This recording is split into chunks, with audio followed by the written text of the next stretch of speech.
అందరికీ నమస్కారం అండి. మొన్న కుంభమేళా టైంలో నేను కాశీ, ప్రయాగ్రాజ్ అక్కడ ఏ ప్లేసెస్ అయితే వెళ్ళానో అక్కడ వీడియోస్ ఫోన్లో తీసి అప్లోడ్ చేసేస్తుంటాను. అలాగే ఈ వీడియో కూడా అప్లోడ్ చేశాను.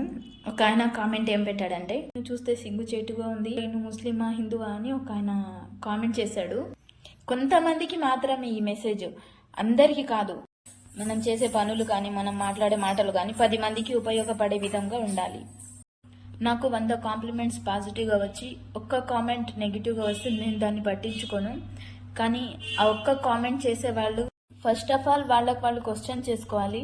మేము ఎవరు కుట్టిన బట్టలు వేసుకుంటున్నాము, ఎవరి కింద బతుకుతున్నాము, ఎవరి దయ వల్ల బతుకుతున్నాము, ఎవరితోటి మాట్లాడుతున్నాము, మన ఫ్రెండ్స్ ఎవరు, మేము ఈ సమాజంలో ఎలా ఉంటున్నాము, ఎవరి మధ్య తిరుగుతున్నాము, ఈ హోటల్లో తిన్నప్పుడు ఏ క్యాస్ట్ వాళ్ళు వండింది తింటున్నారు, ఇవన్నీ తెలిసి కూడా క్వశ్చన్ చేస్తున్నారంటే వాళ్ళంత మూర్ఖులు ఇంకొకరు ఉండరు. పనికి మాలిన మాటలన్నీ మానేసి పనికొచ్చే పనులు చేసుకుంటే అందరికీ మంచిది. అన్నం పెట్టిన తల్లిదండ్రుల మీద నీకు భక్తి గౌరవం ఉందో లేదో నాకు తెలియదు, కానీ నాకు మాత్రం ఫుడ్ పెట్టే నా ఆర్ట్ మీద నాకు చాలా గౌరవము. అందుకే ఎప్పుడు టెంపుల్స్కి ఎప్పుడు వెళ్ళాల్సి వస్తుందని పూర్తిగా నాన్ వెజ్ తినడం మానేశాను. నేను అంత గౌరవిస్తాను. నేను వెళ్ళినన్ని దర్గాలకి, నేను వెళ్ళినన్ని టెంపుల్స్కి, నేను ఉండే రంజాన్ ఒక పొద్దులు కానీ, నేను చదివాని నమాజులు కానీ, ఇలాంటి మెసేజ్ చేసే వాళ్ళు అస్సలు చదవరు. ఇలాంటి చెత్తవన్నీ మైండ్లో పెట్టుకోవడం వల్ల మనశ్శాంతిగా ఉంటుందా, ఏమైనా సంతృప్తి ఉంటుందా, ఇందువల్ల వచ్చిన లాభం ఏంటి? అందుకే అందరూ ఒకటే. చాలా దర్గాల దగ్గర గంధం తీస్తారు. గంధం అంటే చాలా గొప్పది. ఆ గంధంలో హిందువులు, ముస్లింలు అందరు కలిసి వెళ్తారు దర్గాకి. గంధం అంటే చాలా గొప్పది. ఇది ఎప్పటి నుంచో వచ్చిన ఆచారం. ఇది ఇప్పుడు కొత్తగా జరుగుతుంది కాదు. ఇవన్నీ అందరికీ తెలుసు. అయినా సరే ఇలాంటి పిచ్చి చేష్టలు చేస్తుంటారు కొంతమంది. ఈ కొంతమంది వల్ల మిగతా వాళ్ళకి బ్యాడ్ నేమ్ రాకూడదు అనేదే నా ఉద్దేశం. నాలాంటి వాళ్ళు 99% ఉన్నారు భారతదేశంలో. ఒక 1% ఎవరో ఒకరు ఉన్నారు ఇలాంటి వాళ్ళు. ఇక్కడ ఇండియాలో అందరూ కూడా భిన్నత్వంలో ఏకత్వంగా బ్రతుకుతుంటారు. నచ్చదు అనుకోండి, ఇలా కలిసి ఉండడం. ఇండియాలో ఉండొద్దు మీలాంటి వాళ్ళు. అంతెందుకు, ఖాజా గరీబ్ నవాజ్ బాబా గురించి తెలియని వాళ్ళు ఎవ్వరు లేరు. ఒక సాధువు కూతుర్ని పెళ్లి చేసుకున్నారు, హిందువు సాధువు కూతుర్ని. ఎందుకు, ముస్లిమ్స్లో అమ్మాయిలు లేకనా కావాలని చేసుకున్నారు. ఇంటర్ క్యాస్ట్ మ్యారేజ్ చేసుకోవాలని కాదు దీని మీనింగ్. అందరు ఒకటే అని చెప్పడానికి చేశారు.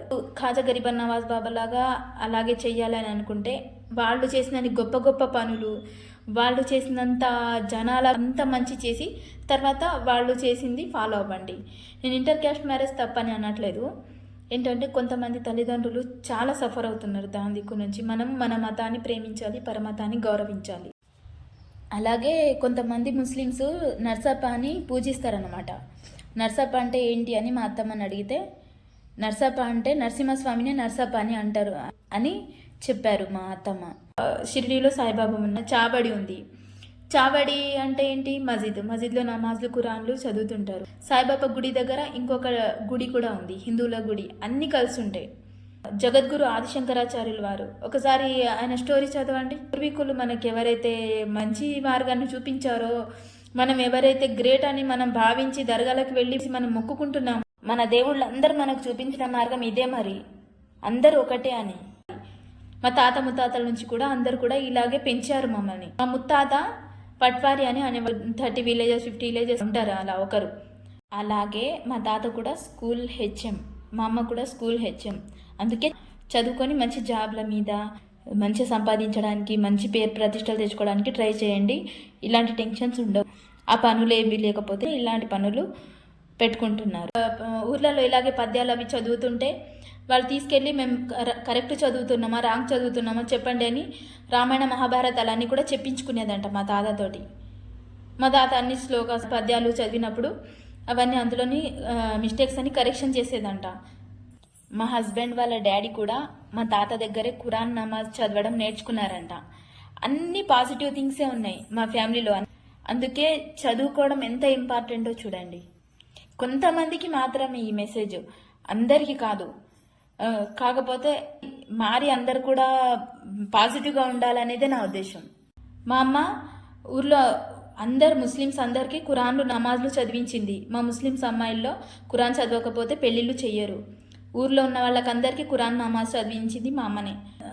జాగారం రాత్రి ఒకటి ఉంటుంది, జగనికి రాతని. జాగారం రాత్రి కూడా ఊర్లో అందరికీ మా అమ్మ ముందు నిలబడి అందరికీ నమాజ్ చదివించేది. మగవాళ్ళంటే మసీద్లో ఖురాన్లు నమాజ్లు చదువుతారు, ఆడవాళ్ళకు అలా వీలుండదు కాబట్టి మా అమ్మనే ఆడవాళ్ళందరికీ ముందుండి నమాజ్ చదివించేవారు. సో అందరు ఒకటే అని నన్ను పెంచి కాబట్టి నేను కూచిపూడిలో ఎంఏ చేయగలిగాను. అంతా ఒకటే అనుకున్న వాళ్ళు మాత్రమే నా వీడియోస్ చూడండి, సపోర్ట్ చేయండి. అందరు బాగుండాలని నా ఉద్దేశంతో ఈ వీడియో చేశాను. Thank you so much.